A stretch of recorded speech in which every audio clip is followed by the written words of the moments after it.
आज जो है वीडियो जो है श्रेया बना रही है कि रिद्मा बनाई, तो रिद्मा ने कहा कि जो है हमको तो नंबर मिल गया, तो श्रेया कहने हमको भी चाहिए है, तो कैसे बनाया करते। तो एल वीडियो पढ़ रहे हैं हम लोग। एल वीडियो जो होता है, एल वीडियो का मतलब होता है रिफ्लेक्टेंस। रिफ्लेक्टेंस मतलब कि कोई ऑब्जेक्ट पे जब लाइट पड़ती है तो वो कुछ एब्जॉर्ब करता है और कुछ रिफ्लेक्ट करता है। जो रिफ्लेक्ट करता है वही हम एल्बिडो उसको कहते हैं। कोई ऑब्जेक्ट जितना लाइट को रिफ्लेक्ट करेगा उतना बढ़िया उसका एल्बिडो बनेगा। अब एल्बिडो को इन केस ऑफ अर्थ देखते हैं तो सन से जो लाइट आती है, जैसे मान लीजिए सन है, ठीक है, तो सन से लाइट हमारे अर्थ पर आ रही है, ठीक, तो सन से जो लाइट आ रही है इसको हम कहते हैं एस पाई आर स्क्वायर, ठीक है। जब ये हमारे अर्थ पर टकरा रही है तो अर्थ पे टकराने पे क्या होगा कि इसको कहेंगे, इसमें से कुछ लाइट एब्जॉर्ब होगी, तो 1 minus alpha S pi R square. 1 minus alpha, alpha क्या है? एल्बिडो है। एल्बिडो को हम अल्फा से डिनोट करते हैं और इसकी यूनिट होती है परसेंटेज। तो कुछ लाइट इससे एब्जॉर्ब होगी और कुछ लाइट इससे रिफ्लेक्ट होगी। जो लाइट इससे रिफ्लेक्ट होगी वही इसकी एल्बिडो होगी। अब एल्बिडो कई चीज़ों पर निर्भर करता है। एल्बिडो वेरी करता है सन के वर्टिकल होने पर, सन के 0 से 5 डिग्री होने पर और लॉन्गिट्यूड पे, लैटिट्यूड पे, एल्टीट्यूड पे, तीनों पर एल्बिडो वेरी करेगा। गर्मी के दिनों में आप एल्बिडो को देखो ऐसे कि गर्मी के दिनों में 12 बज रहा है, सन खोपड़ी पर है तो परछाई छोटी बनेगी। अब यहाँ पर एक सीजनल वेरिएशन भी आपको हम कंपैरेटिव बता रहे हैं। ठंडी के दिनों में 12 बजे खड़े हो जाओ तो जो परछाई बनेगी वो डिफरेंट बनेगी इन कंपेरिजन टू गर्मी के दिनों में। फिर आइए सुबेरे से दोपहर तक करें। सुबेरे से दोपहर तक में जो परछाई गर्मी के दिनों में बनेगी, ठंडी के दिनों में भी उसी समय परछाई बनेगी, पर वो उसमें वेरिएशन होगा हाइट का, साइज का। ऐसे ही दोपहर के 12 बजे के बाद इवनिंग जो परछाई बनेगी वो डिफरेंट बनेगी गर्मी में और डिफरेंट बनेगी ठंडी में। उसी तरह जिस तरह यहाँ पे आप वेरिएशन देख रहे हैं, उसी तरह हर लैटिट्यूड और लॉन्गिट्यूड पर अलग बनेगी। टेरेस्ट्रियल हेमिस्फीयर, टेरेस्ट्रियल हेमिस्फीयर मतलब नॉर्थ हेमिस्फीयर जिसमें लैंड मास ज़्यादा है, तो यहाँ का एल्बिडो दूसरा बनेगा। जो नीचे है वाटर एक्वाटिक हेमिस्फीयर, यहाँ का एल्बिडो दूसरा बनेगा। क्यों? क्योंकि टेरेस्ट्रियल लैंड एरिया का रिफ्लेक्टेंस दूसरा है, वाटर का रिफ्लेक्टेंस दूसरा है। क्योंकि लैंड एरिया में एब्जॉर्बेंस दूसरा है, वाटर में एब्जॉर्बेंस ज़्यादा है इन कंपेरिजन टू लैंड। और जैसे जैसे हम पोल वर्ल्ड की तरफ बढ़ेंगे तो पोल पर क्या है? आइस है।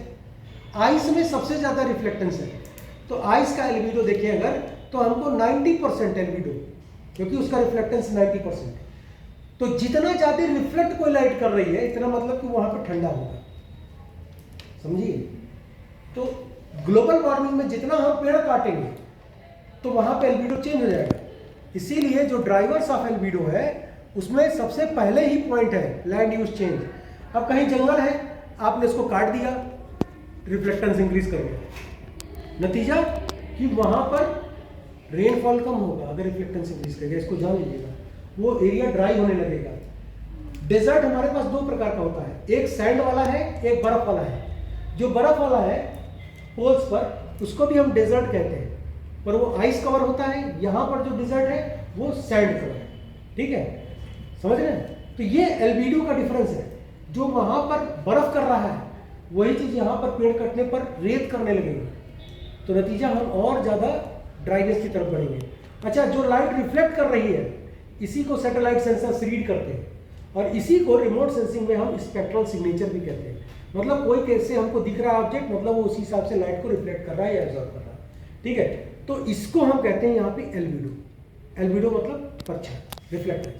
और रिफ्लेक्टेंस जो है वो सन की लाइट जब आएगी आपके ऊपर पड़ेगी तो बनेगा। अब एल्बिडो में जो रिफ्लेक्टेंस है इसमें और एब्जॉर्बेंस है इसके बीच का है, इसीलिए और एल्बिडो को डायमेंशन लेस बोलते हैं यूनिट, क्योंकि ये 0 से 1 के बीच में होता है। 0 मतलब कि परफेक्ट एब्जॉर्बर, 0 मतलब परफेक्ट एब्जॉर्बर और 1 मतलब परफेक्ट इमीटर।